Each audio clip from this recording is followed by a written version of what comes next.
Well, how was your free week for comic book day? I didn't go. I actually didn't go. Yeah. Horrifying. They send me everything now, so it's like, why do I go? I tweeted about this and talked about it on the Comic Multiverse. My local shop, all the aisles were stuffed up with, I kid you not, 3 generations of crackheads that kept me from getting my books. And to top it off, I shit you not, the patriarch of this clan in dirty sweatpants was yelling at his wife saying, just grab all the comics, we can resell them later. What? No, you can't. Yeah, that's what I wanted to say. I'm like, look, I gotta get the fuck out of here because I'm gonna fight one of these people, and I don't want a news story being like, paunchy white Canadian nerd fights crackheads on Free Comic Day. Yeah. Canadian breaks type by starting fight. I know, right? And I still didn't get my Nick Spencer Spider-Man. I got it in digital later, but still. Aw. I went to 3 different comic book stores. I know, I saw that on Instagram. Shut up, Joel, and welcome to the weekly poll. Gotcha. Every time, without fail. Welcome to the weekly poll, guys. This is the weekly. That train's never late. This is the weekly show that became an every other week show because, as we discovered, having as a weekly show, we run out of things to talk about, and the conversation isn't intensive. Which we're on the week 3 of an every week thing again because of Avengers. We're discovering that same problem has arisen again. But don't worry, guys. This is the show that we are bringing to you this Tuesday, right now, to talk about some DC stuff, some Avengers stuff, some cool stuff that's going on. And don't forget, guys, I'm Benny the Comicstorian. You can find me over on YouTube at Comicstorian and pretty much everything else at Comicstorian. I also do all the streaming here on this channel. We do other comic book podcasts. We have podcasts about apps, and we play video games. Rob Jefferson over there is the man, the myth, the voice. You know, I'm looking at this picture. I'm looking at this picture of Jared Leto, who looks like Jesus. Yeah. He rocks that look. And in typical Robert fashion, he doesn't even want to be introduced. Rob is Jesus. He has a cult that follows him known as the Rob Corps, and he is trying to get you all to drink the punch. Sal in the middle over Kool-Aid. here. It's the Kool-Aid. It's a punch. Sal in the middle over here, he runs a little channel known as Comic Pop. They have some of the most amazing discussions you're going to find anywhere on the YouTubes. They do a lot of different podcasts, a lot of different topics. He's got a full team over there known as Comic Pop with him, Tiffany, Ben, and Ethan. And nailed it. I want to say Danielle, but she's not on a lot of it, is she? No, but she is behind the scenes. Okay. She's an unofficial Either way, if you're looking for a great thing to binge watch when you got some downtime, it's Comic Pop because all of their videos are a lot longer than me and Rob. Yeah. And over on the other side of the house there, we have Joel, keeping you up to date on all of the comic books that come out, giving you a little bit of reviews, giving you some kind of weird cooking shows, and doing even weirder stuff over on his Instagram. But overall, it's true. Joel is the Canadian comic book nerd that we all don't want, but we need. We need badly. What you got? I mean, I'm just saying, like, Sal's nicer than I am, because if I were releasing videos that were like an hour long, I'd put an ad every 8 minutes. Yeah. I'd fill that thing full of ads. People would hate money somehow. They'd hate my videos, man. I got 3, the one at the top, one at the bottom, maybe one in the center. Yeah, that's what I do. I do the same thing as Rob. We have a rule: every 15 minutes, one goes in. Period. Whatever the video is, 15 minutes the line. Although I do love, I put up one that was 4 hours long. I started pulling Rob's thing of combining all my old videos from a playlist into one giant video, and I put one every 15 minutes. And one of my favorite comments was, "Holy hell, the ads!" It's a 4-hour video. Sea of yellow. I've had those, man. I put like an ad every 8 minutes in the great big huge long videos, and like I've had comments that were like, "The ads, so many ads, so many ads." You're like, yeah, but you watching? Yeah, you're watching them all though, or your YouTube Red, give me all that money. Woo! That's a good point. YouTube Red money. Okay, guys. So what we were talking about earlier is this. You're going to find out today why the weekly poll went to every other week. Because we discovered having a podcast every single week, we dried up all of the topics, and we couldn't have beefy topics. We are now on week 3, and we have DC's Creative Refresh, which is their new line, new comics, new things to talk about. And we have Infinity War broke $1 billion, and we have DC Universe. And those are the 3 topics to talk about, and we'll see if we can stretch it an hour. Oh, we can. I'll tell you something, man. If anybody can stretch a singular topic to an hour, it's the 4 of us. My God, we can make it work. It's like we're professionals or something. Yeah, we're professional stretchers. Yes. Wow. We're good at polling on a weekly basis. Thank you so much, Biz Taco, for that Twitch Prime sub. We can pull and tug with the best. We're really good at pulling and tugging. So let me tell you, Just gotta get Sal, right in I'm there. playing this new video game. It's called Senran Karaga Beach Party. Oh, Beach God Party in Blast. heaven. And the Yeah. point is, you are basically a bunch of bikini-clad anime women with oversized breasts in a squirt gun war. Oh yeah. Okay, and so you run Okay, I'm around, with and, you. and the goal is, if you run out of water, you got to pump your gun back up. So the girls get down, and they're like, I see it. and it gets even better because when you take them out of the combat, they're knocked to the ground. You then hose them till their bikinis come off. Right. So I'm gonna send you a copy of this. Oh, please, yes. What's the country of origin for this? I assume Japan. it's Japan. Yes, Japan. I would be creepy surprised anime if it was like bullshit. Canada. Yeah. So, okay, let's go ahead and talk about something more important and more interesting for the crowd that is actually here. And that topic is, let's talk about Avengers, because that'll probably be the fastest one to knock out. Yes, agreed. So Avengers has officially broken $1 billion in the first week. It is the fastest movie to ever reach $1 billion. It has the largest opening, as far as Rob and I could find earlier when we were trying to verify, ever in movies. Yep. It's the biggest thing to ever hit movies. Period. Was there ever any doubt? I mean, if anything was going to do it. There was a little doubt because this solidifies the Marvel Cinematic Universe franchise system is the way to make a movie. And I have problems with this because now we all thought it was funny when they were trying the dark multiverse and the dark verse and the monsters, and they're all going to be trying it so much harder now. Are they though? Because I think time and time again it's been proved only Marvel can make this work. Everyone else who's tried has not only failed, but failed miserably. Well, no. Here's why they failed though. They all try to rush to this big budget finale. Right. Even DC, they were like, Batman, we got Superman, and then we got Batman versus Superman, Wonder Woman, Justice League, right? That's the order. Oh yeah. Oh, Oh no, yeah. they announced Justice League before they even had like a League to Justice. It was just a mess. Like, I like the idea of an interconnected universe. I've always liked that. You know, whenever I find like one of the things that attracted me to Kevin Smith movies before like I got into the dialogue was the idea that these movies were all connected, and I always liked that. But I think it's because I'm a comic book fan, and I always liked the idea of a lived-in universe. Oh, yeah. So the idea of it being a thing that more movies will try is exciting to me, but also like. Don't like the Dark Universe is a perfect example of how not to do that. Like no one cares about mixing like the Dracula movie with like a like we saw that in the movie Van Helsing, which hilarious but not great.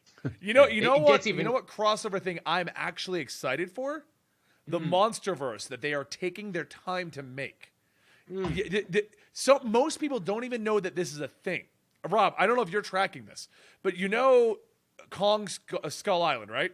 Oh yeah, the new Godzilla. Okay, and the Godzilla movie, they're in the same universe, and they're having they a teased crossover. Mothra at the end of Godzilla. Yeah, which is awesome because it's like that is how you do it. Why have they figured it out and no one else can? Bless you, Sal. Thank you. Bless your soul, Sal. Thank you, Father Rob. Bless your heart. Bless mine too. I gotta say, I like the idea of that because Godzilla does have those monsters, and they did make a Godzilla versus King Kong movie. So, like, yes, they did. It makes sense. But like, okay, here's one that I know they might actually try to make again. I remember when they were talking about this when neither franchise was viable. They wanted to make a Die Hard 24 crossover. Oh. And call it Die Hard 24/7? No, they didn't. Yes. I could see that. Wow. I could see They that. wanted to cross over Men in Black and 21 Jump Street. They're like, hey, we got these two properties. Can we make these two work together? Right? And I remember when they were announcing the Ghostbusters 2016 movie, in the released Paul Feig emails that came out of the Sony hack, Feig pushed alien ghosts, and I think part of the reason is because he was like, because then we can merge Ghostbusters with Men in Black and make two like crossover movies, which like no one would ever want. No. Oh, Yeah. This is good and bad. It's like okay. The great example of this is when a video game gets huge. PUBG got massive. Now every freaking game has a battle royale mode in it. Yep. Like, Right. Well, Yeah. even in the comic book video game landscape, I remember reading a recent thing about the Sony Spider-Man game for PS4 that's coming out, which I'm very excited for. Looks so good. I was worried about it because I was worried they were going to Sony it, where they're like, no, it's set in the Spider-Man universe where he's the only superhero, and every time he lands in front of an American flag. But instead, it sounds like he's set in the Marvel universe, so like he can pass by the Sanctum Sanctorum and the Baxter Building and be in the background. That's the Spider-Man I want. Even if they never appear, I want him in the Marvel universe. But in the interview, the developers were being asked questions like, will this cross over with the upcoming Avengers game? And he's like, what? No! Like, why would that happen? And it's like, because we think that's a thing that can happen now. And it's like, no, you can't cross over video games. Like, do you know how hard it is to get studios to work together? Like, almost impossible. Well, you know, even speaking of an impossible studio thing that's going on right now, do you know about the Fortnite situation? Oh, no, yes. I have not. Okay, so Fortnite, Yes, listen to as of this. today, I tried it, came out with Thanos mode. So Yes. Oh, yeah. Fortnite, for those guys who don't know, I don't know who you are, but if you've been living under a rock, is a game that is set in a cartoony setting where you all drop down an island, weapons are scattered, you grab them, you kill each other. It's an okay game. It's very steep learning curve. Trust me, I've tried to get into it multiple times. If you were not there when everyone was learning that game, you are fucked. It's just you better be wanting pain for 10 straight hours, but whatever. It's rough, and you got to use your ears too. Is the thing. Never has a game made me listen more. Yes. That sounds like my video game experience, where it's like, oh, I was a week late, I am wrecked. Well, so what they've done is they came out with a mode, and we were talking about this earlier in the car. We don't know who paid who for this, because Fortnite is massive and doesn't need this, but so is the MCU.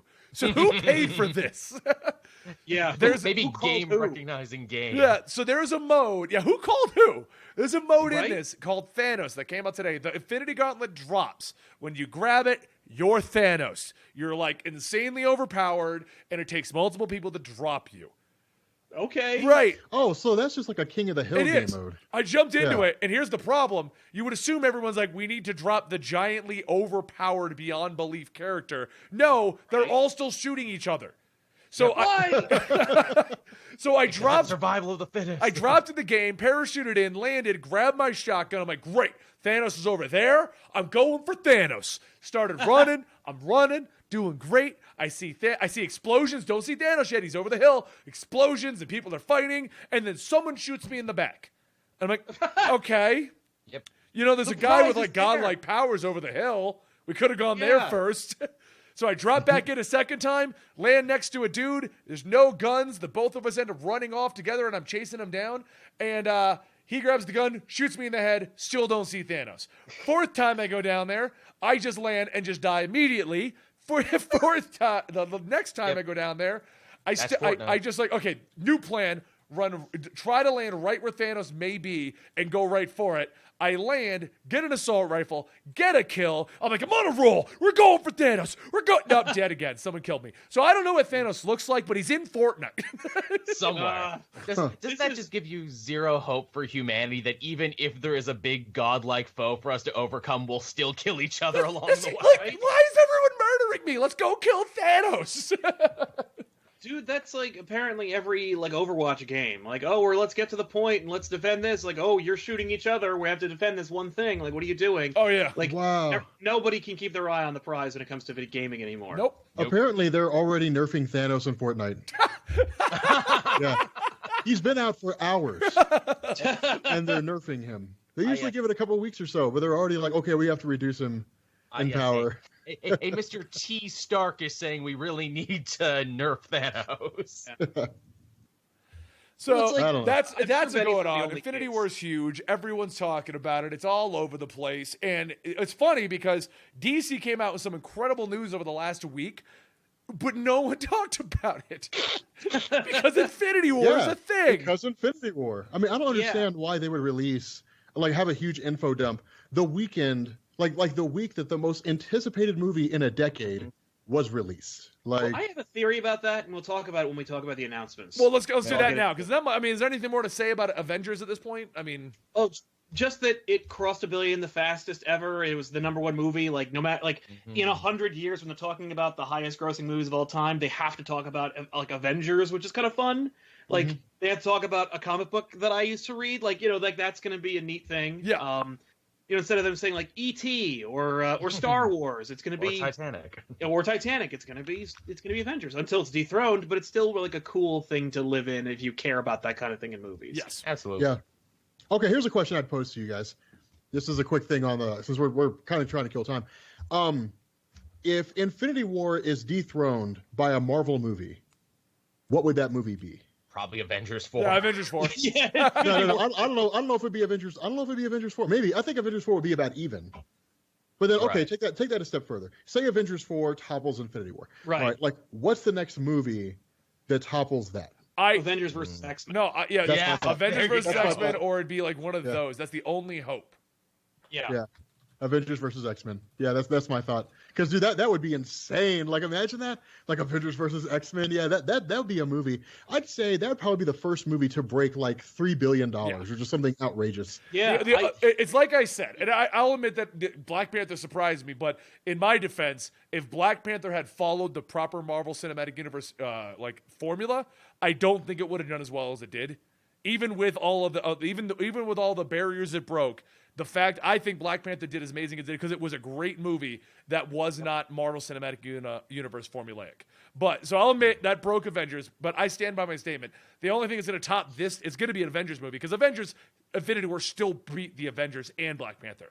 So I was still right that Infinity War was going to be the biggest thing, and I now state the only thing that will topple that is something is something of a bigger spectacle, like Avengers versus X-Men. I don't know, man. I think X-Men or Fantastic Four would do it because it'd be the first time that they're made, and people would go see it if for no other reason to see how it crosses over with the rest of the MCU. Yeah. So I could see both of those movies doing really well. Or too, when they inevitably find out, the winning combination for, duo movies, because obviously we had Thor, Hulk, and Ragnarok. What if the winning combination is, I don't know, like Peter Parker, Spider-Man's Wakandan Vacation coming out next year? Apparently, I'd go watch that. I don't think that would still beat Infinity War. I personally, after seeing Infinity War with no spoilers, because you see this in the trailer, I want to see a Spider-Man Doctor Strange team-up movie. Yeah. Me too. That would be the funniest. He should be the superhero that appears in the next Spider-Man movie. Like, if they're going to do combo movies, that is totally what I want to see. If it's not going to be Avengers X-Men, then the next one should be the movie that like everybody would go see, which is Spider-Man Deadpool.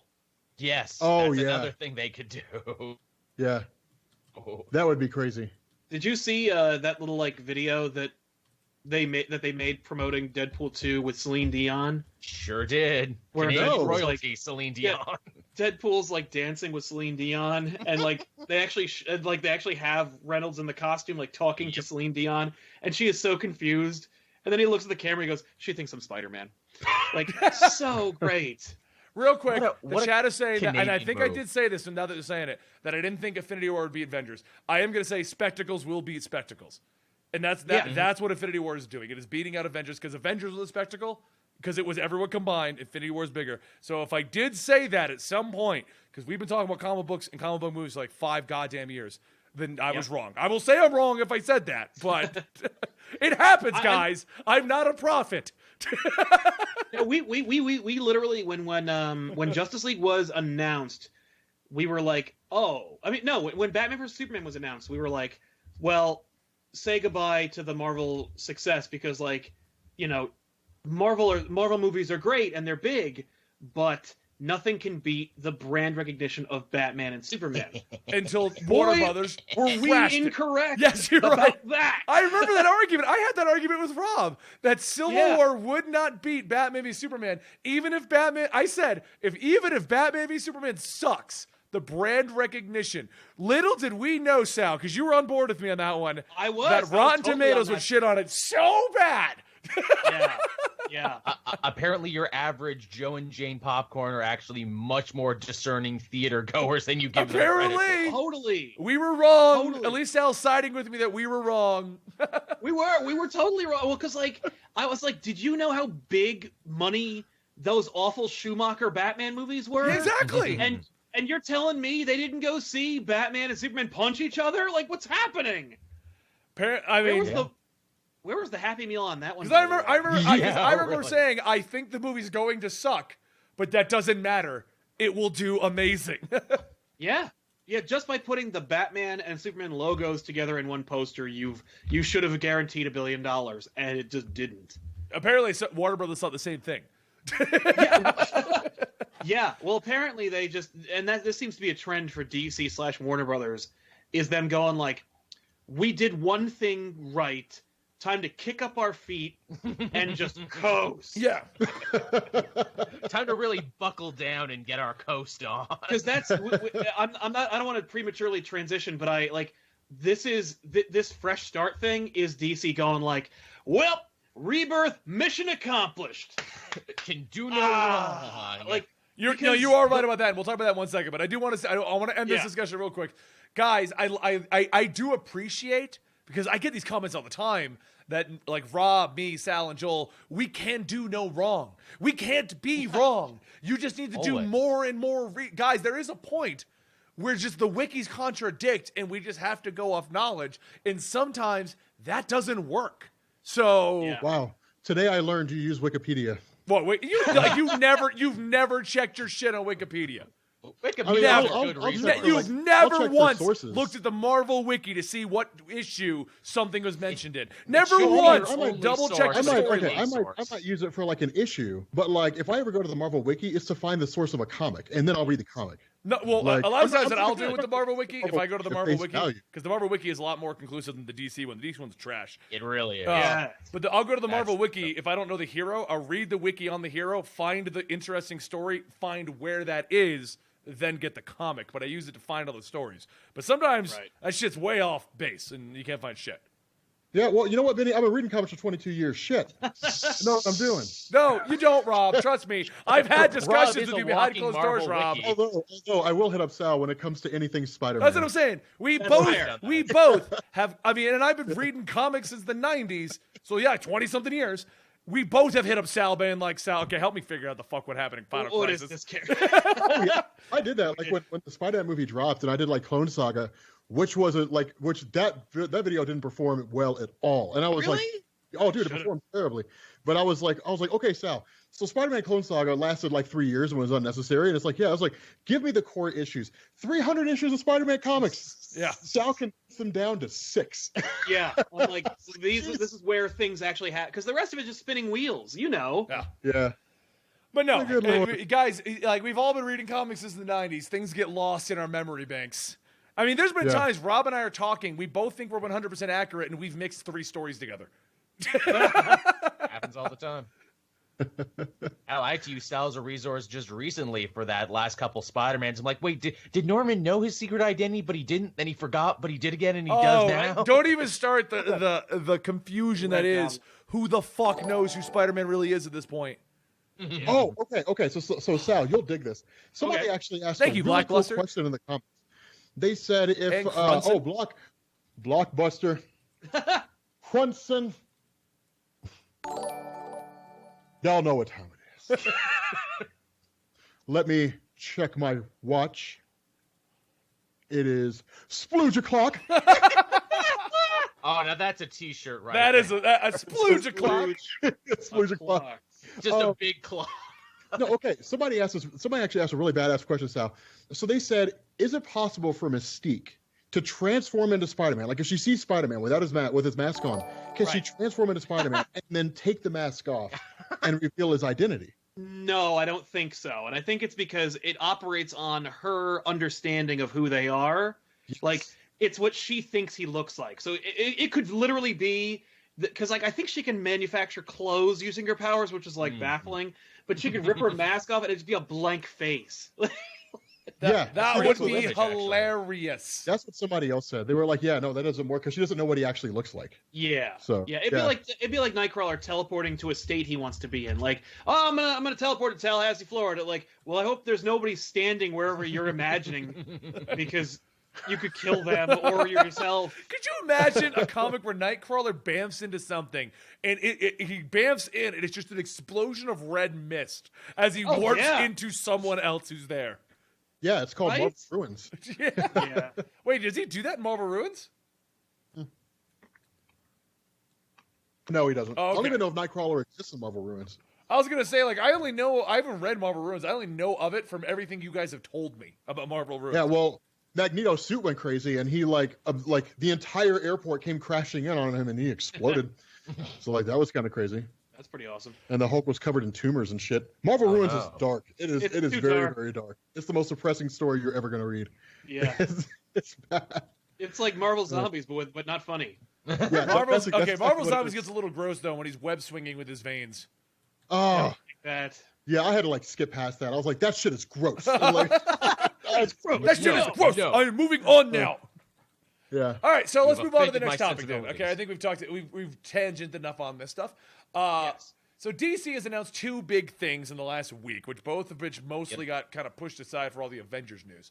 Let's did. go ahead and do the fresh creative refresh first. You almost called it Fresh Start because that's what Well, I it did because even He's Bleeding fresh Cool start. called it that.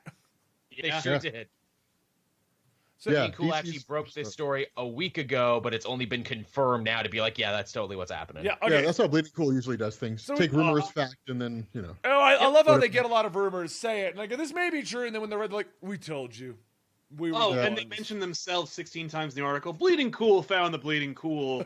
Discovered Bleeding Cool was right about the Bleeding Cool. I mean, I have no real problems with Rich Johnson, the head of Neither Bleeding do Cool. I. He's fine. I've never actually met the man, but apparently, Same. like, we've never had any problems with him.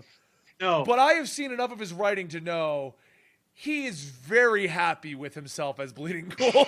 he's the Bob Vance of comic book journalism. Yeah.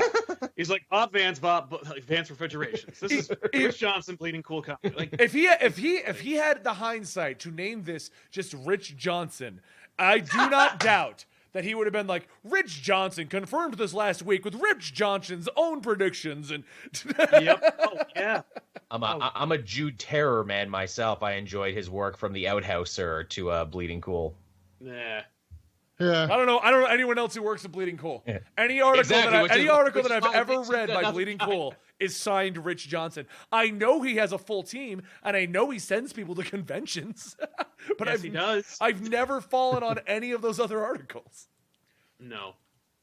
Anyway, So- so the article basically says that they were like leaking out that DC was going through a line-wide creative change and a relaunch. Now we knew DC was doing relaunches because that's kind of been leaked out multiple times already. That with everything coming up, Doomsday Clock, the end of DC Rebirth, let me clarify that real quick. A lot of people are confused. They think Rebirth is a storyline, and it is not. Yeah.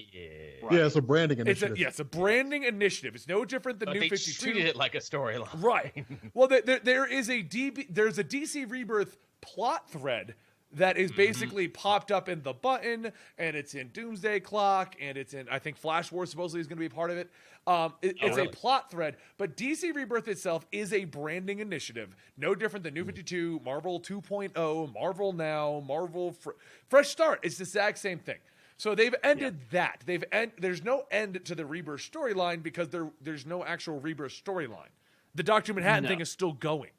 But they're starting up the new initiative, which is always a good way for one of these companies to kind of drum up new sales, give an excuse for creative revamps, bring in new And new writers, number bring in ones. that whole thing. So creative refresh is them rotating out some of the books.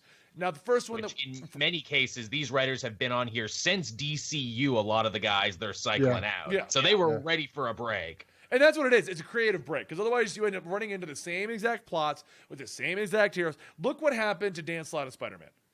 Yeah, He got to a point where it was hit or miss every storyline. Like, this could be shit. This could be good. Dan Slott I said don't know. everything was Spider-Man, you know? Yeah. I've enjoyed all of Dan Slott's Spider-Man for the most part. Like Wow. I like it. Yeah, I know. Sal's just like really. Like Sounds I quite don't. I worth. mean, No, yeah, I certainly don't read it all. understand. I like, Like, you're hey, right. I Rob, liked a good, you know? I liked a good chunk of it, but there are some down moments where you could tell Dan Slott was a little creatively exhausted. I mean, Yeah. Yeah, okay, but see, like Sal asked these loaded questions, like, hey Rob, like, what's the like, what do you think the worst run of Spider-Man is, and why is it Dan Slott's? I don't ask those It's questions. like, well, you know, I don't. I mean, I do Rob, not. try and tell me why Clone Conspiracy was any good. I mean, Right. like, he's had his Okay, moments. I like the idea of Clone Conspiracy because it was like, hey, like this is the perfect life you could have, but you can't. I think that the biggest issue that I had with Clone Conspiracy is it was a great big huge event to justify the return of Ben Reilly. Yep. Like you could have done that in a one shot. Yeah. You could have done that annual. Like that would have been fun. But I liked some of the things that went on with Clone Conspiracy, like when Stacy supposedly returning, and all that kind of stuff. Yeah, like and then she melted again. Like it was. And then she melted she did. again. Didn't do anything. And she became But a hey, spider person. It gives us back the Enforcers and some of our favorite D-list villains who can show up again as clones. Yeah, Stiltman's back, everybody.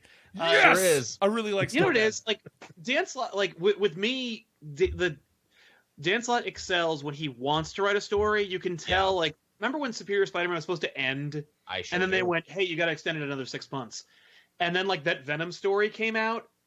Yeah. During Superior Spider-Man, you could tell like he's just like And the he's a 2099 confident- story. That was the really shit, too. The 2099 story, like Those are the two fillers. Yeah. Yeah, and he's competent. Like it's not like they're terrible. It's just kind of like, but why though? Who cares? What does this do? And it's just him filling time. When he announced that like he wanted to stay to beat the Bendis Bagley record, it was like, well then don't do that then. That's an artificial reason to write a comic. Like do it because you want to get paid. Do it because you like have a story idea, but don't do it just to like beat some artificial record that only existed because like originally the record was established by Stan because he worked there and no one else was writing it. Like I don't know. It's just when he's great, he's fire, and when he's not, it's like, what do you do? That's why I'm excited about his Fantastic Four. His Fantastic Four, Totally. he obviously wants to do that. Iron Man too. Yeah. Iron Man as well, and I'm down. I'm reading both those series because I think he's a good writer. His Silver Surfer was really cool. Yeah, his Silver Surfer some of the was. time. Yeah, I didn't enjoy Silver Surfer too much, but I will say this: I am sitting here with egg on my face for like talking smack about Marvel 2-in-1 because it, initially I was like Marvel So 2-in-1, good. like that's why are they going to bring that back? Like no one wants to read a story with Johnny Storm and Ben Grimm. Holy hell. Chip Zdarsky, man, that story Killing it. is Chip badass. Zdarsky, Chip Zdarsky the same way. He's good when he's good. I feel like the current time travel arc in Chip Zdarsky's Spider-Man should have been like a 2-issue thing. Yeah. It did not go the way I wanted it to. No. But no, dude, Agreed. like I'm reading through like the first 3 issues of Marvel 2-in-1 are okay. And then you get to like the alternate reality where Doom became Galactus and ate everything but Earth. And it's like, holy shit! So good. Like, just give me these stories, Chip Zdarsky. Just give me Johnny Storm and Ben Grimm going to different universes. Okay, so here's a funny thing.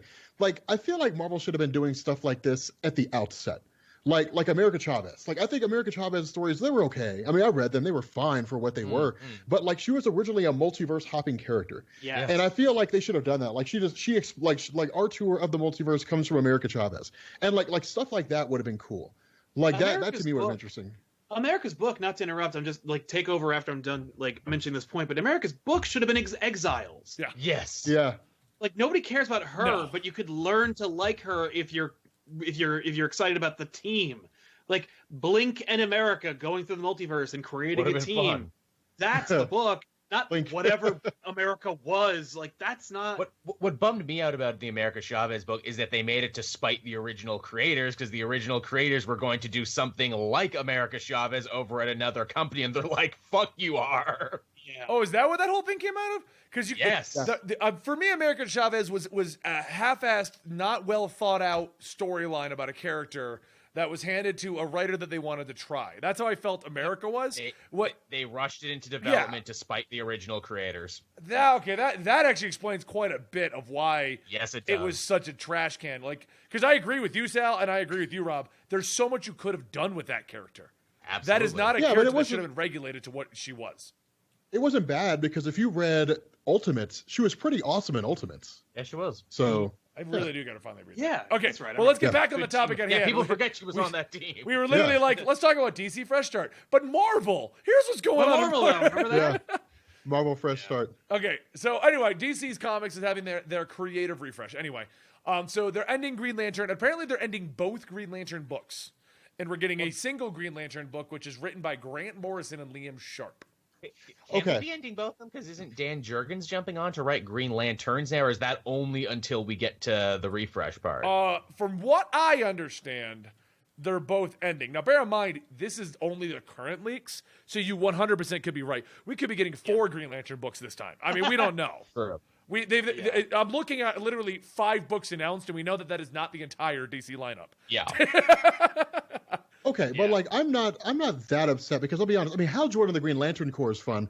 I feel like Green Lanterns kind of dropped off when Sam Humphries left. I feel like after Volthoom, they've just been keeping the title around just for the sake of having it. That's how it feels. Yeah, I feel like it should have ended with Volthoom. And then it's the tour back, and that should have ended. Just stop. Like, I don't understand why mainstream publishers can't just go like, okay, we don't have any more ideas for this book, but that doesn't mean we're canceling it forever. We're just going to stop we're like just when Ghost Rider, when you're out of Ghost Rider stories, you don't like keep publishing Ghost Rider books. You just stop. Yeah. And that's how I feel they did with Jessica Cruz and Simon Baz. They're great characters, but now the stories have gotten stale. I feel like we're running into weird directions, like Jessica going back into her anxiety battle and the whole situation of her dealing with the hunt thing, and apparently she watched someone die and everything. I'm like, okay, the story's okay, but like you had such a strong start with these characters with Volthoom and then learning how to be Green Lanterns. I was going to say Jedis. And learning how to be Jedis and using their Green Lantern rings to use the shards. That book went into some weird direction. Yeah, man. They have lantern rings, but they create lightsabers. No, I mean that's $1 idea. After Disney gave DC the Star Wars license because Disney doesn't care who publishes their comics anymore. Yeah. No, I don't know. I mean that's kind of because I felt like a lot of the plot threads involving like Jessica Cruz and Simon Baz were wrapped up by Sam Humphries. Yes. Like the whole anxiety thing. She got over her anxiety. Like Simon was accepted by his family. They both learned how to deal with Earth and being superheroes. They solved the problem of the ring and like the whole Volthoom personality. Yeah. Like they answered where that comes from. So I mean, like all that stuff was sorted out. So yeah, it is just Simon Baz even moved past the gun. We even had a segment where he moved past having a gun. Yeah. So, you're right. Everything was really resolved to them, and you could have gone in a different direction, but I feel like they just kind of were like, well, Sam Humphries is done. Grab whoever you can. They've got to write stories about the Green Lanterns. Yeah. No. Now, you're right. Hal Jordan of Green Lanterns is still really strong, in my opinion. I think Robert Venditti does a great job keeping that whole team moving. I think it's made easier by the fact that he has such a large team to work with, so he can kind of keep moving around to what's happening. It almost falls into why I think Injustice, the comic book series, is great, because whenever they run out of ideas, they move to something else. They don't. Yes. We don't have a stale story of Batman in the middle. Like they ended the Batman met his daughter sequence, and now we did Hal Jordan, and you're like, it's always interesting because you're only telling the interesting stories, which is where I feel Robert Venditti gets to do with Hal Jordan, because there's always a little Hal Jordan in it. But we may have a focus on Jon Stewart, or we're going to take Guy Gardner and go meet with whatever the guy he teamed up with is, or Kyle Rayner's going to go meet with his ex and discover he has a son. Like, we can go through all the characters and do things. I'm glad you mentioned Kyle Rayner there, because the last time Grant Morrison was really into writing a big superhero team and writing Green Lantern, it was Kyle, and they're just saying it's a Green Lantern book. They're not saying Hal or anyone will be the lead. Wouldn't it be hilarious if Morrison made Kyle Rayner the lead of his new Green Lantern book? Yeah, well, it says Green Lantern, not an S. It's Green Lantern #1. Now, I do have one complaint about this. I'm a massive Green Lantern and Flash fan. That is a known fact, and I fear that I will not understand what the hell's going on anymore. And Grant Morrison fanatics, don't you goddamn try and tell me you just don't understand it, because I understand at least 90% of his shit, like multiversity and all this other shit that he's done. I understand it. I know what it is. Just because it's deep doesn't mean it's good. Okay? Right. Yeah, I am also worried about Grant Morrison taking the universe traveling character. Exactly. Well, because I've never seen his Green Lantern outside of him writing for Kyle Rayner on the Justice League, and he also doesn't he does love continuity, so it might be he might put everything in there, or he might do nothing. He might do his own thing. I don't know. It could be just Kyle Rayner versus the Dark Monitors. I don't know. I'm gonna read it though. What I find funny, and you guys can vouch for this, there's a collection of comic book fans who are just so pretentious that they're irritating, that they find every indie book and every Grant Morrison book, and even if the book is shit, well, it's deep, man, and you just don't understand it on the level that he was intending it, and that's what makes it so good. It's like, no, It's not that deep. Multiversity is people looking at other comics of the other universes. How is that freaking deep? No. It's just not Yeah. good. I'm quite interested in a Grant Morrison Green Lantern thing, and actually what you were saying, Sal, about there's a good chance he might just do his own thing. I kind of hope he does, because as someone who is a lapsed Green Lantern fan, so much of it is just goddamn impenetrable at this point. No, this is gonna be one of the first Green Lantern books that I'm gonna pick up in over a year, and I'm very excited. What I would like to see, and this is just my opinion as a Green Lantern fan, and understanding exactly what you're saying, it is impenetrable. The Robert Venditti run right now is following up with the Jeff Johns run, and if you have not been reading since 2005, there's always going to be shit you don't understand. Even if you think you understand, there will be shit that does not explained properly. What I would love is to give the Green Lanterns like a fresh start. He takes his favorite Green Lantern, and you let Grant Morrison do his thing. The Green Lantern gets lost on the other side of the source wall, and we get to learn about the Green Lantern and his powers as he travels the multiverse in Grant Morrison fashion. But you can kind of do a fresh start on the Green Lantern. Yeah, absolutely. I mean, that's why a lot of people are theorizing that it might be about John Stewart. Yes, because he's going to be the Justice League Green Lantern, and wouldn't it be nice for him to have a solo book and a team book? Yeah. Although it would kind of make sense if he is going to be the Justice League Green Lantern, he's basically hands off, and then like you just have the other three to deal with. Yeah. I don't know. I feel so bad for John Stewart. It's the curious. same thing as Cyborg. They're such great characters, but it's almost like DC's like, forget them. Like John. Yeah. What are you talking about? John Stewart leads the Green Lantern Yeah, Corps but right when now. was the last time John Stewart had a book? We've had a Kyle book, we've had a Guy book, we've had a Hal book, and we have not had a John-centric book that he did not share with anybody else in almost before. No, I mean, I would say, okay, maybe he hasn't shared it with anybody else, but I would say ever since like what was it, Edge of Oblivion, that like it's basically been John Stewart and the Green Lantern Corps. Like they can call it Hal Jordan and the Green Lantern Corps, but it's been John Stewart and the Green Lantern. But it's still Corps. not John Stewart. That's the last book he had. What do you mean it's not John Stewart? No, I'm saying it's not a called John Stewart book. He still has to share it. Is what I'm saying. The last, he has not had a. Oh. We've had Kyle had the White Lantern series. It was a whole big book. Guy got to do the whole Red Lantern thing, which was all Guy all the way. You know, we got Hal is just always the central focus ever since he got brought back. But we have Larfleeze has had his own book. Larfleeze has had his own book. The only time we've ever had a John Stewart book was when it was Green Lantern Corps, and he shared it with Guy. It's never been just John Stewart. Like he's always been. I don't know, man. I don't know though. I mean, the only exception that I can think to that is Joel. Oh no. Yeah. What happened? What's going on? What's going on? I'm scared. Joel. Yes, Rob. Splooge. Oh God, it's everywhere. Yes. It's everywhere. It's all on you. It's in my raccoon. No. No, I mean, you are right, Rob. He's gotten better treatment than Cyborg because poor Cyborg. Did you know that his book got canceled and then his book got canceled and then apparently because I've discovered this recently, it was just not. It's still going and there's been no fanfare. It just didn't end. Oh, you know why? Why? Because it was like, hey guys, we're going to cancel Cyborg, and Jeff Johns was like, oh no, you don't. You better keep that shit going. They got Semper, the Spider-Man the animated series guy, to write it. Then he stopped, and then didn't they get Kevin Grievous to come in for a minute there and Isn't it finish David F. off? Walker right now because he's on this list as No. David F. Walker has had quite the history. David F. Walker wrote Cyborg for the New 52. Then that stopped. Went over to Marvel to write a bunch of really beloved books. Then quit comics completely. And now he's coming back to this to work for DC again. And a lot of people believe that's because of his friendship with Bendis. The rumor was when Bendis was done with Miles and Ultimate Spider-Man, David F. Walker was going to come in and basically be the guardian of Miles. In fact, Walker even visited Bendis in the hospital when he almost died there. But then that didn't happen, and then he quit comics. Wow. Well, so that brings us to the next one. Then David F. Walker is writing another flashback. Now, this actually has me really excited. I didn't realize it was a second book until you said it, Ben. Well, I thought it was. I thought they were replacing Joshua Williamson, so I was like, "Oh fuck!" So I looked into it, and they're not. It's David F. Walker's getting another Flash book. Now I'm hoping it's a Wally and a Barry book. That as a Flash fan, that's what I want. But Yes, which that's exactly Wally is the question, because we have two. No, is it going to be Wally 1 or Wally 2?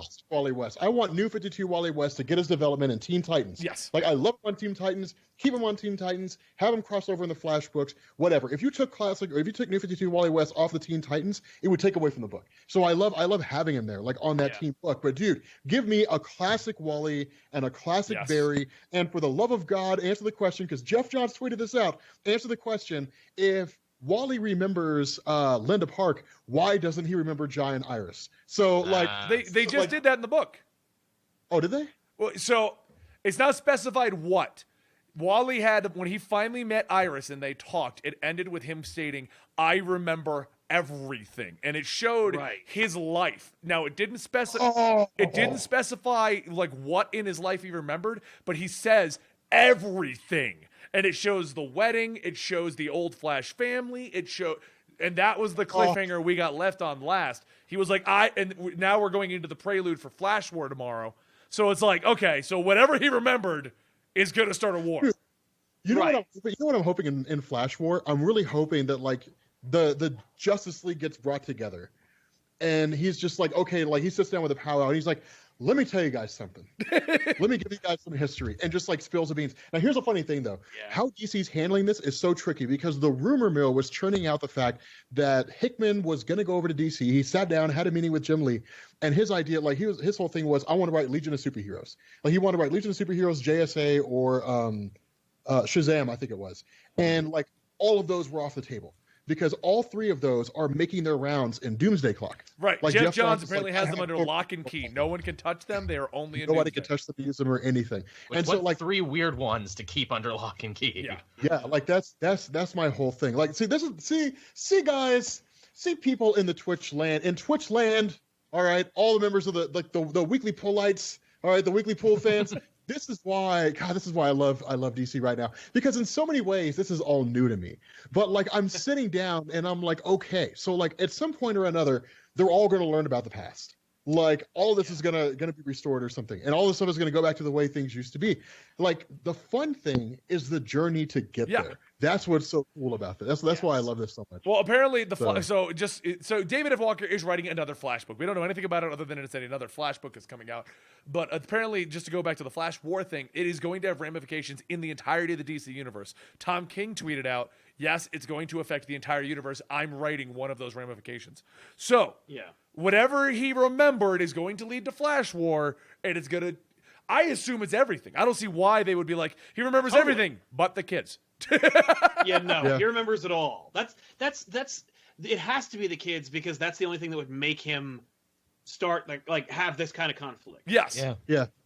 We're like it's not going to be like, well, do you remember the time that we fought the Monitor? Like, no, he's not going to be.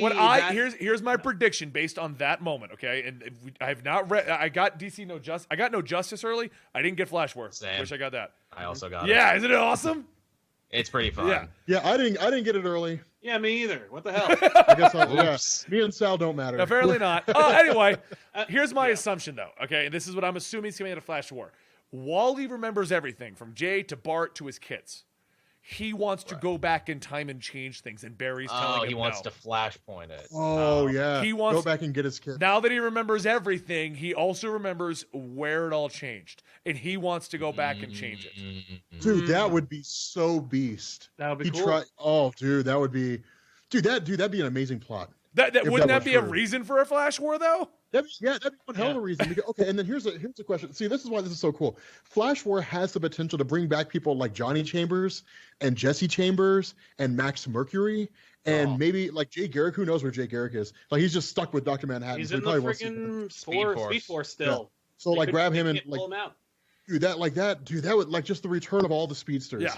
Comes out of Flash War. Dude, that would be, oh my God, that would be so dope. Because think about this for a moment. Why else would he be mad at Barry, and why would Barry stop him if he remembers Flashpoints where it all got severed? Yeah. All the way back to Flashpoint.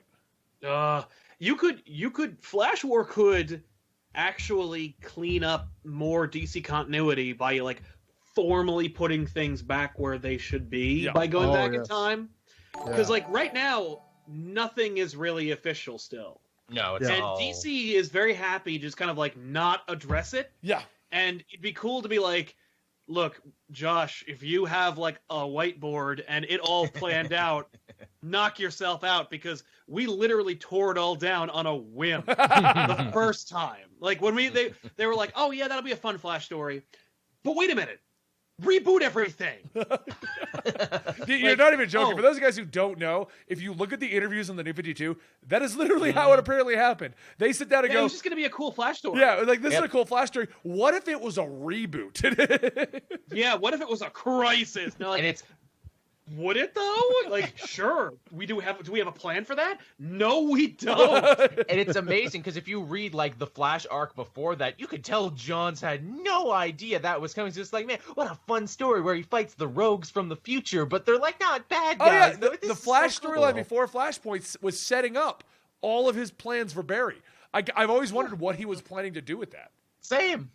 The Court of Owls is obviously a pre-New 52 plan anyway as well. Like, you know that like anyone who had like a big story arc that took place like first for New 52 that wasn't written by Grant Morrison, unless it was Multiversity, was just going to be the next step. Was just going to be a post-Final Crisis world. But then they went, nah, reboot everything. So like if they used the Flash and aligned all the Flashes and just said like it's pre New 52 again, but also there's 2 Wally Wests now. Like I think everybody'd be fine with that, especially because they've been establishing they've been operating kind of in that mindset anyway, but just without saying it out loud. And the new readers who jumped on board because of Rebirth are still reading, and no one's confused or complaining. So if they did a thing in this Flash book where they just said like, oh, and all the stuff you like is still here, like, fine. Works for me. No one's going to complain, especially because no one cried outrage when the whole of DC continuity was rebooted in a Flash book. Yeah. Well, okay, so anyway, let's move on so we can keep, because we got another DC topic to go through after this. Suicide Squad. Well, what's up? Hold on, I do want to bring something up real quick. Music Man 625. You thought I forgot? You thought I didn't see? I legit forgot. I was waiting for you to do it, and I was going to remind you. You thought I didn't notice? I did. Music Man thought I didn't notice. Oh, I noticed. I noticed. Splooge.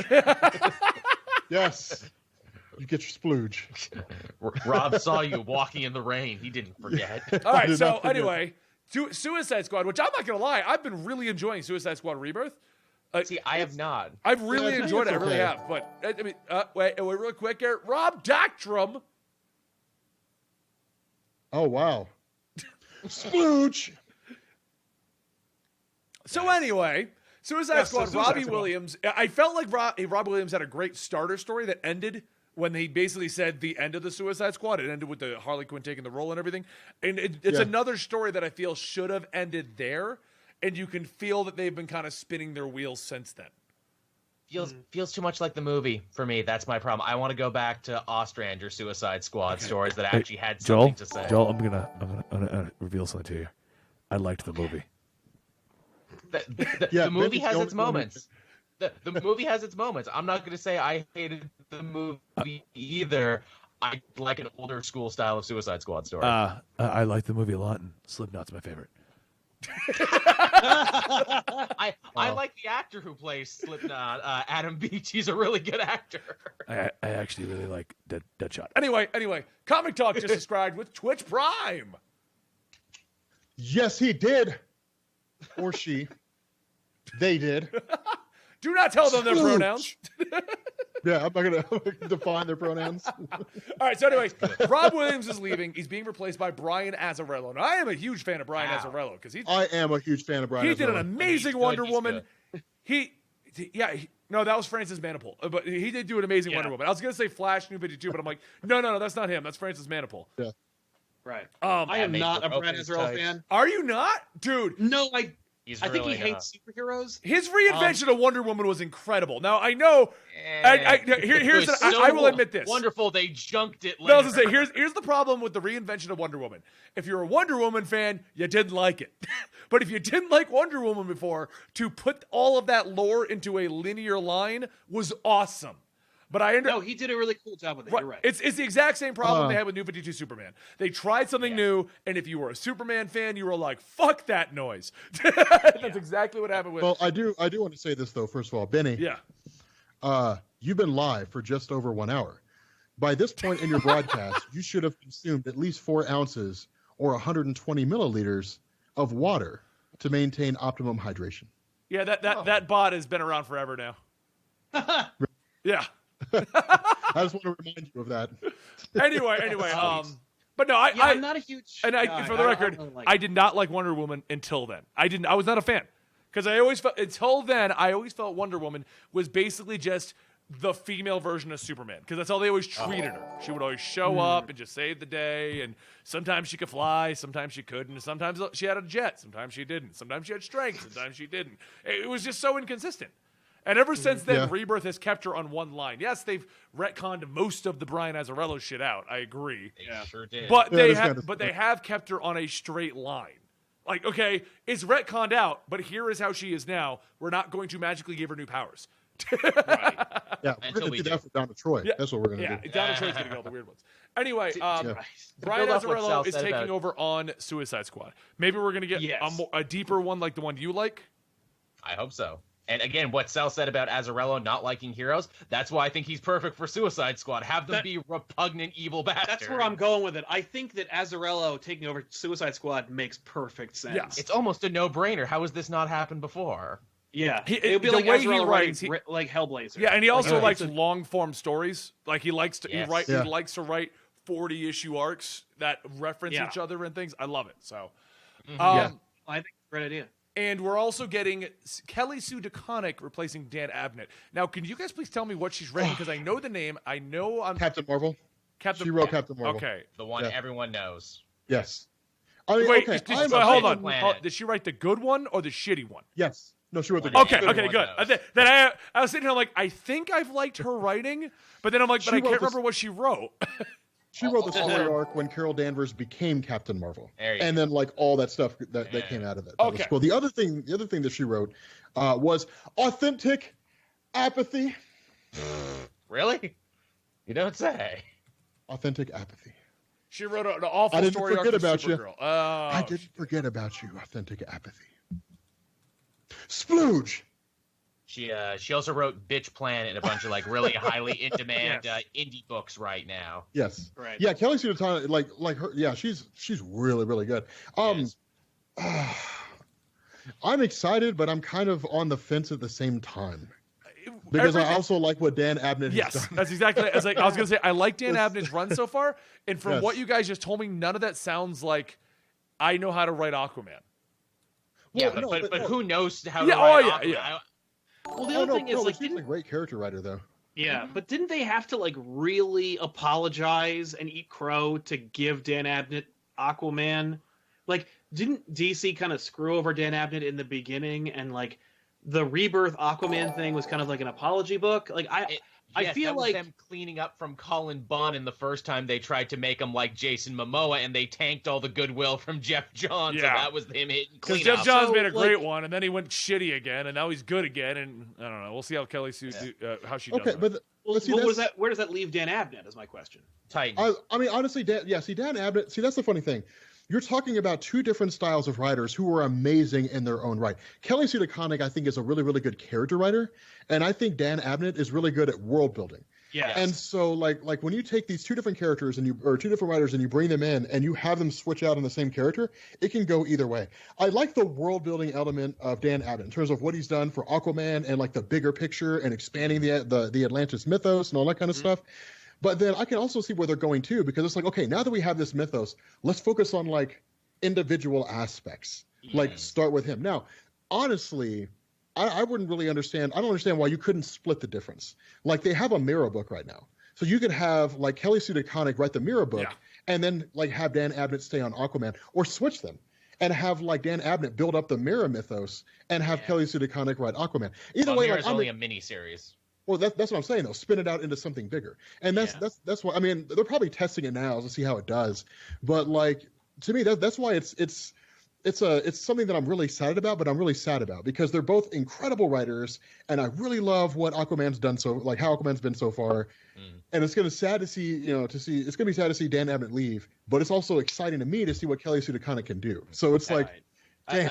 I think too it was a lot of burnout prevention because people forget Abnett's been on that book for a long time. He's been on it since like DCU, like just like after that and everything. Yeah, but I feel like with Rebirth, they were finally just kind of like, okay, like we're tying this into a bigger picture. Like I don't know, maybe they kind of held him back or what have you, but like it's definitely picked up steam and become more interesting as part of Rebirth than before Rebirth. So he's put in good work, definitely. Yeah, he's doing awesome. So okay, well that's the direction with Aquaman.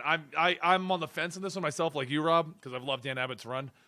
So we'll see what happens with that. Now that brings us to Steve Orlando is going to be doing Justice Foundation apparently. Hold on, Justice. Okay, I love Steve Orlando. Justice Foundation. It's apparently. Do you even know what that? It's less of a superhero team, more of a workshop, a think tank creating medicines, technology, and solutions, but still some reason running towards things with speed lines. I'm looking at the team, and it contains like Ray. It contains Black Canary. What appears to be a female version of Blue Electric Superman doing the blue glue. Killer Frost is on it. Vix is on it. It looks like what Justice League of America is going to become. But my question is, who is this Blue Electric Superwoman? Is it I don't know. Livewire? No, maybe. If so, she stole his costume. Yeah, cool. Because there's a cool Superman story where he gives her his Electric Blue Superman costume to containment suit. Wait, when was that? I haven't seen the picture, but here, Justice Foundation. on the article that does the foundation thing, I'm linking it right there. Click that at the bottom of it. It's spoilers for JLA 29, but at the end of it ends. It's the end of JLA, Justice League of America, and it ends with this foundation team. I dropped off of Justice League of America like 10 issues ago. Same. So yeah. Well, that's shame. This sounds like DC's take on the Future Foundation, is what this sounds like, which is a smart move. That is a really smart move. I mean, I don't know. I mean, I think the craziest thing about this is Nate the Adequate. You said you're ready. You said you're ready. You want me to hit you with it? You want me to hit you with it? Bam! Splooge. That silly kitty got a good 22 months here, Rob. I want really Southern for some reason. I don't quite know. Really Southern kid. Yeah, Southern splooge. You want a Southern splooge? I tell you what, man. No one ever has. I do them Southern splooges all the time, man. Splooge, man. So they're saying that it does look like Livewire, and apparently she was in Supergirl, also another book I dropped off on. Supergirl I was boycotting, just like I boycotted Venom until they gave us answers, because Supergirl New 52 was freaking great. She got the red ring, she was discovering who she was, it was a good story. They ended it with her in goddamn Hogwarts, and when they were bringing it back, I'm like, fuck yeah, we're getting more Supergirl, and they're like, but now she's the TV show, and I'm like, fuck you. I mean, now you know how I feel as a Green Arrow fan for years. I think Justice Foundation is a test. I think they're kind of testing it, sitting down and saying, can we create a Justice League book that can succeed absent the traditional Justice League characters, which they tried with Justice League of America and New 52, and it didn't work. So I'm curious. Well, I guess I had Martian Manhunter. That was Justice League International, I think. There were several. He was international. No, that was United. International. Martian Manhunter's last one was United. That was actually a pretty cool book. It was like a Martian Manhunter League team doing weird shit. Oh, okay. They went back in time to like World War II and fought against Vandal Savage. It was weird. That was in their final run. That was like just as it was getting canceled. I just realized. Yeah. Was United? I think United was out before Legends of that one. Yes, it was. Did they end the book and just take those plots and put it in Legends?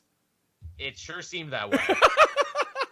It surely seemed that way. It got canceled way before. I'm surprised they haven't tried to cash in on Legends of Tomorrow by having that be a team book. They got an anthology book. No, it was just an anthology book. But it was still Legends of Tomorrow and didn't sell, so... It used the name, and that was it. They had, like, Sugar and Spike and the Metal Men and stuff. Do you want to read about these characters? Yeah, Sugar and Spike and everything nice. Yeah. They were detectives. They made them into like a Mulder and Scully, and I'm like, okay. Okay, so moving forward though, so we can begin because we are running lower on time here. Okay, I mean overall, what do you guys think about these names, these titles? What do you think? Like, are you excited? Are we not excited? It makes sense. I'm excited. Cool yeah. Stuff. I'm curious to see. I mean, that's one of the things people tend to forget is, and I think that's one of the things that DC's doing right, that Marvel's doing wrong, is Marvel's just kind of like, okay, comic didn't sell, cancel it. Yeah. And DC's like, okay, comic didn't sell, change the writer. Yeah. Like it's a smart move to make. And for some of these titles, I think that with Green Lanterns, I'm kind of with Benny on this. So they're just kind of keeping it afloat until someone else takes it over. But at the same time, I mean, I'm curious. Like, these are all titles I'm going to read. I'm really interested to see where they go, because just because one writer's take was great doesn't mean the next writer's will be great. But just because one writer's take wasn't that great doesn't mean the next writer's take will not be great. So Right. I'm interested to see like what direction they all go and like what direction is happening. I'm really excited about Kelly Sue DeConnick. Yeah. Really excited about Steve Orlando. I mean, these I think are going to be kind of cool. The Justice Foundation seems cool because it's basically a new publication. Yeah. So I'm interested to see see what happens. I like it. I'm excited about it. I think it's the right people on the right books. It's some people who I really want to hear of, who I haven't heard from in a bit. Again, David F. Walker. It's like, dude, I thought you quit, man. I'm so happy you're back. Yeah. So, okay, cool. Then let's move over to the other topic we had. The DC streaming service that we have all been hearing in the woodwork is finally announced with its launch lineup. And its name. DC Universe. And Did you stay up all night working on that one? yeah, I know. I will say my initial thought that they were going to pull all the CW shows is apparently incorrect. Because I thought they were going to yank them all, or at least put past seasons up there, kind of a thing. But from the looks of things, the initial launch does not contain those. Same goes for Young Justice. They're going to have season 3, but apparently the first 2 seasons are going to continue to live on Netflix or wherever. Yeah, Probably contracts or something like that. Probably. And that's fine, but I just thought we were like. So what we're getting at the beginning is, first off, I can't find any confirmation on a price. I remember hearing through the woodworking that it was going to be $4.99, but that could be completely just me hearing something in a dream. Just like if you were watching Comicstorian Weekly the other day, I said that SWORTOR got canceled, but apparently I dreamed that and it never did. Wow. I said it on the Probably podcast like and everyone's like, $9.99 what? Apparently I was wrong. But anyway, the first series that are coming out are going to be Titans and Young Justice Outsiders, which makes sense because those are the two we've seen and heard the most about. Titans looks like a trash fire. Young Justice looks amazing. Yeah. Titans looks like a dumpster fire. Titans looks like it's featuring a hooker Starfire, Rob. I mean, no, is that the one? That's the one. Dude, yeah, I it saw looks that about version in of line with Starfire. most of the CW stuff. No, it does It's not. so below Joel. that. Dude, I saw that Starfire, dude. It's like it was the craziest thing. They would do that in first season Arrow. Come on, they do that on Gotham. Come on. No, they wouldn't, man. Like Yes, they Hooker would. Starfire? No. On Gotham, they're doing all sorts of crazy shit on Gotham. No, Starfire looks like a chick you'd see at like 10 o'clock at night on like the Vegas Strip. Like it is. She looks rough, and it was like she looks like she was rode hard and put up wet. And I was. Yeah. Like when they tweeted that out, because I didn't even realize like people were talking. They were like, "What's your take on Starfire?" And I was like, "What are you talking about?" And they were posting up the picture. Like they were like, "Here, check this out." I looked at the link, and it was a Twitter link, and all the comments were like, "She looks like a hooker." Okay, hold on. Yeah. I got a response. Dante posted it for us. The actress responded to her backlash. She did. She had a whole big Yesterday, a article. photo of me was leaked online. She wrote an Instagram post addressing other Teen Titans fan. It was unfortunate because fans have been waiting months for a photo of Starfire, and they got a sloppy photo of me on a curb in a 15-degree weather, and that's what they get. For the sake of our incredible fans, I hated that this is the first picture that people are seeing. It's out of context, and it's a misrepresentation to the incredible character that I get to play. It's also a misrepresentation of the phenomenal production behind it all. Yeah. Huh. Is that wig still in that costume? Because Yeah. it that looks wig is real still bad. there- Yeah, like let me tell you something, girl. Like you look almost as bad as Susan Storm in the Fan Four Stick. It's worse. Reshoot. So yeah, like it's Okay, so that wig's not doing you any favors. Shots fired. And for the record, Gotham, I stand by my statement that Gotham first season was getting canceled. And they were like, well, you get one more to try for something. And they were like, no rules. And Gotham's like, fuck it! Yeah. Let's have 2 Jokers, and we'll have one that's Capullo Joker, and we'll have another one that's just a young teen being Jack Nicholson Joker. Yeah. Okay. Weird. I saw that on YouTube, and I'm like, is this what this show has become now? It is. And Harvey Bullock pointing guns at a kid, being like, oh, we're going to stop you, kid Joker. No, Batman. it's Joker and his brother, Joker. Yes, there's 2 Jokers and their brothers. It's not even a joke, Rob. That's where Gotham has gone. So glad I don't watch Yeah, that show. oh, dude, yeah, I'm still not even watching that show. No way. So anyway, okay. So Titans looks horrible. Young Justice, we've seen nothing on it except the costumes. But I mean, doesn't it have the original team on it? So I'm excited. Yes, and the voice actor said that they completed voice acting just recently. Yeah. So I guess they're animated now. They're putting it together. So they've got the team on it. This isn't like, oh, we half-assed brought it back kind of a thing. Yeah. Okay, and then also Harley Quinn, which we did know about, is coming out in animation. We did. I'm excited about that. I'm a Harley Quinn fan. Here's one that I didn't know existed, and I don't know if they've never mentioned it. I don't know how I missed it. The Swamp Thing show. They just announced it. Yeah. I They am announced that excited. That was announced like they were just like, oh, in DC Universe. Like, whoa, there's a Swamp Thing show? They're like, oh yeah, didn't we tell you? Yeah, exactly. Oh. Okay, I didn't miss and it's- something. And it's live action. Yeah. Swamp Thing live action, Rob. I can already tell you how they're going to cheat their way around it. It's not going to be about Alec Holland. It's going to be about Abigail Arcane, and we're going to see Swamp Thing once an episode in the background, in the dark, Dude, in I'm the rain, okay and with that's that how they because save money. What's cool I about just- Swamp Thing isn't even Swamp Thing. It's the lore that surrounds everything that has been created Well, that is Swamp that Thing. depends if they decide to go with all that stuff. The green. I mean, I'm just still kind of amazed that like Titans looks like a shitty Breakfast Club, but Oh my still God. like. Dante, but stop no, I mean, that's- giving us all the information we need. Apparently, there's images. Yeah. No. Thank you, Dante. No. See, that's the thing. See, to me, that's why like Swamp Thing's a risk. If they go with like the gray and the red, and they have all that stuff in the Swamp Thing mythos, that'll be cool. If it's like old school Swamp Thing, where it's just a dude who can do things or whatever, then I don't think it'll really succeed. Well, I think it needs to have all that extra stuff. I thrown think it into will, because if you're going to take a risk with Swamp Thing, why don't you put it on a platform that comic fans are going to get?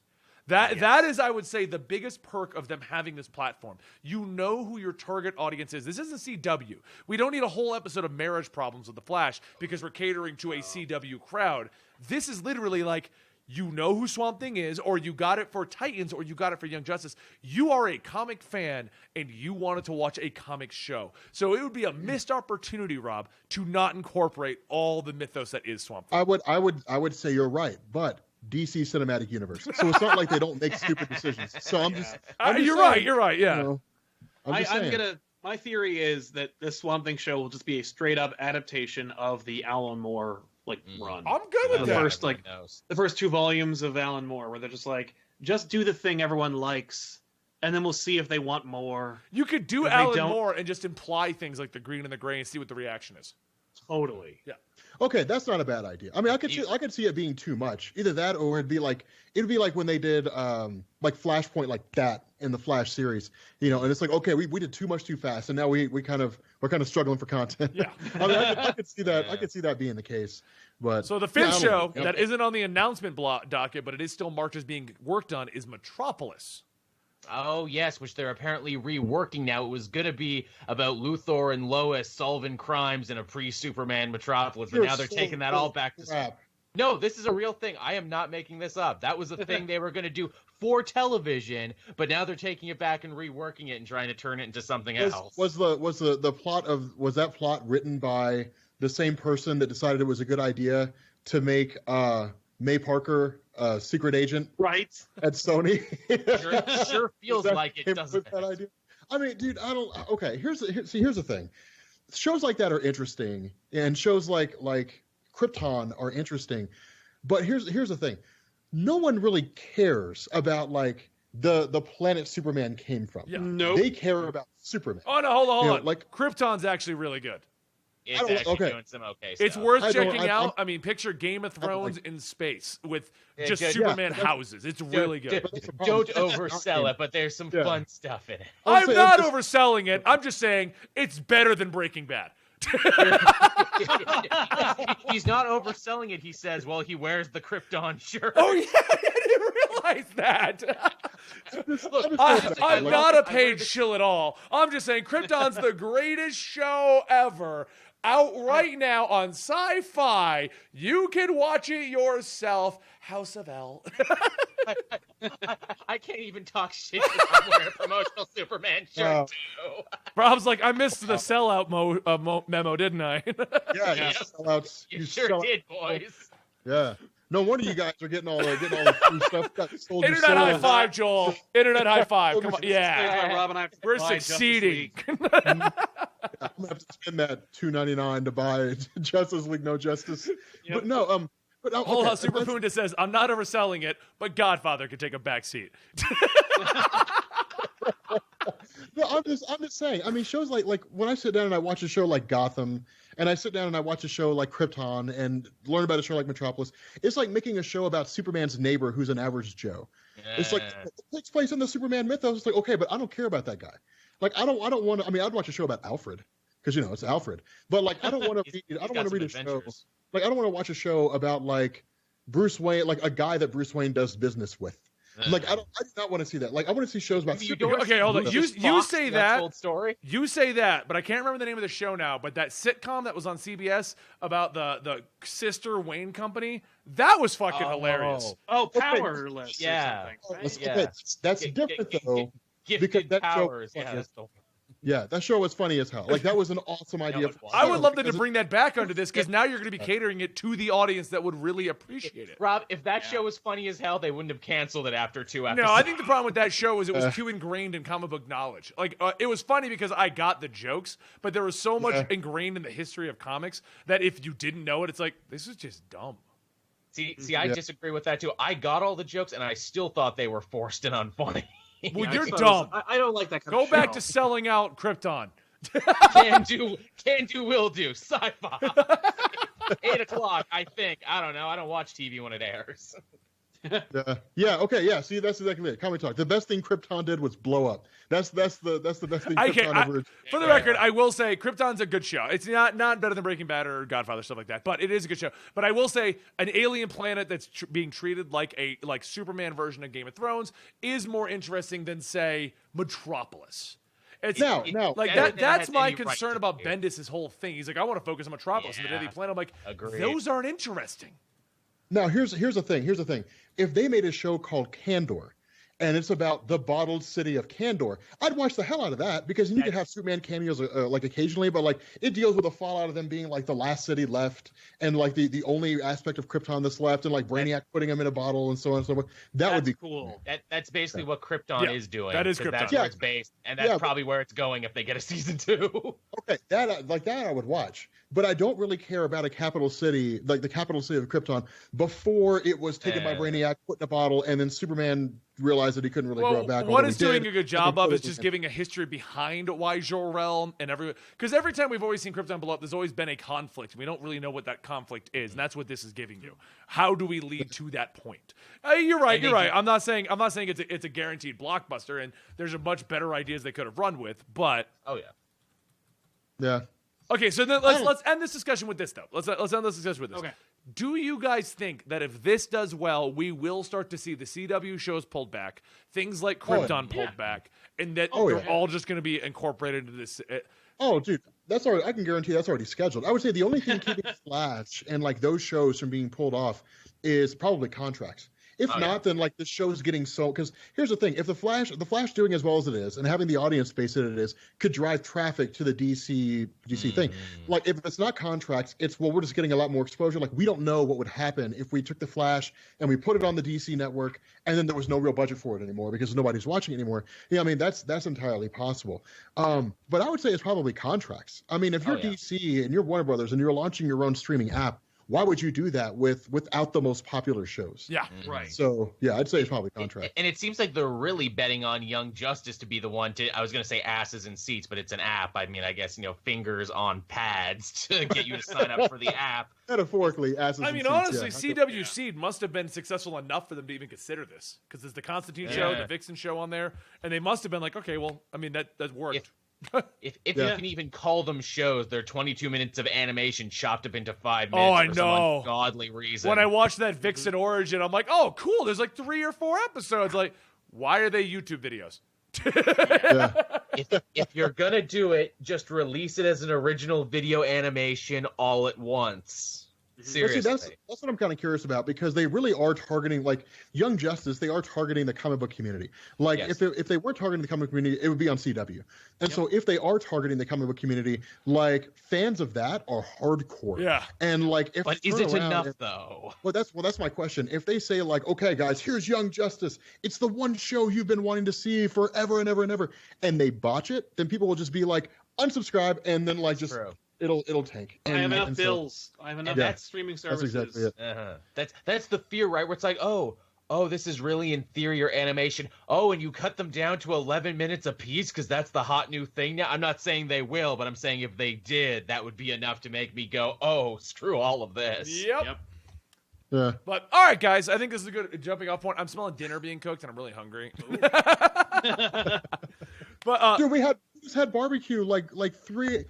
Oh my god, it was like 4 hours ago. Okay, yeah, I understand. where did you go 3 hours ago? Because I ate barbecue with you like 5 ago. Yeah. 3 hours ago is insulting. 5. Okay, that's fine. But no, guys, thank you so much for joining us today. We do this every other week, so we will be back in 2 weeks. So we officially will be taking next week off. Hopefully, we'll have plenty more to talk about by then. I'm pretty sure, because No Justice will have started and things like that, so we can talk more publicly about it. But don't forget, you can always find us here on the Weekly Poll at this channel right here. This podcast is supported by your Twitch subscriptions and by going over to the channel, because it goes up there like a week later. I forget what we arranged, but it's a week later or something like that. But if you go over to the Comic TV channel, that's where you can find it on YouTube. And if you want to see it earlier and you want to support us, the money that comes in right now for subscriptions goes to Danielle, the individual who actually handles the re-uploads and handles the Twitters and everything else for the Weekly Poll. So we do really appreciate that. And don't forget, if you enjoyed Rob, you can find him at Comics Explained. Sal is located at Comic Pop. Joel is at Caped Joel. I'm at Comicstorian. Everyone, why don't you say goodbye? Rob, say goodbye. Hey, did we miss some splooges? Probably. You probably did. Okay. I know this is not what you guys would like, but for all the splooges that we missed, splooge. There's one giant splooge. I'm sorry, guys. One giant just splooge. a couple courtesy ones. One giant splooge. We kind of got wrapped up in the conversation. I didn't really notice. Yeah, there was some that were missed, but I don't needed know to be which done. ones were missed and which ones were done, because you were catching some of them. Okay. Yeah. Okay. But anyway, Sal, Word. you want to say goodbye? Letting them know about anything you're doing this week? Thanks a lot for watching, everybody. Catch me at youtube.com/comicpop. All right, and Joel, you want to say your goodbyes? Yeah, thanks everyone for Shut watching. up, Joel! No one Enjoy this- cares. Motherfucker, you don't get to do it at the end. That's against the rules. At the beginning, I love against the Joel's rules. response. Motherfucker, you can't do that at the end. All right, Joel, There go are ahead. rules Do your of do your actual leave. That's great. Thank you so much for watching. We hope you enjoyed it as much as we enjoyed doing it. We'll be back again next time. And thank you guys for joining us. We will see you soon. I got to keep Joel on his toes. And Alan Scott. Later, guys. I'm the only one who does Alan Scott now? That's it? Alan Scott. Oh, yeah. You're the only one doing Alan Scott. We'll see Alan you guys. Smithy.